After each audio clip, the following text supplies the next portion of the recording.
Hello మామ. ఇప్పుడే తెలుసు కదా మూవీ చూసి వచ్చేసాను. మూవీలో కొన్ని పాయింట్స్ నాకు చాలా నచ్చాయి. అవి ఏంటిదో మాట్లాడుకుందాం. సో ఫస్ట్ వచ్చేసి నాకు మూవీ కాన్సెప్ట్ అనమాట. మూవీ కాన్సెప్ట్ అనేది చాలా యూనిక్గా ఉంది. And it's a different attempt from Siddhu Jonnalagadda అనమాట. సెకండ్ వన్ వచ్చేసి నాకు మూవీలో క్యారెక్టర్స్ చాలా బాగా నచ్చాయి అనమాట. సో మూవీ క్యారెక్టర్స్ చాలా బాగా రాసుకున్నారు. అండ్ థర్డ్ థింగ్ వచ్చేసి డైలాగ్స్. మూవీలో పెద్ద పెద్ద సెట్స్ కానీ పెద్ద పెద్ద భారీగా ఎలివేషన్స్ కానీ అట్లాంటివి ఏం లేదు.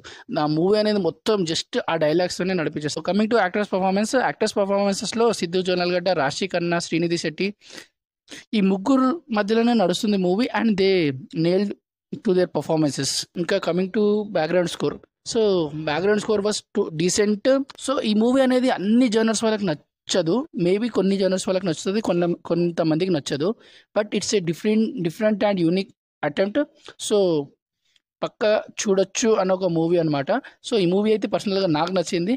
అండ్ ఈ మూవీకి నేను ఇచ్చే rating 3/5. Thank you. Bye bye.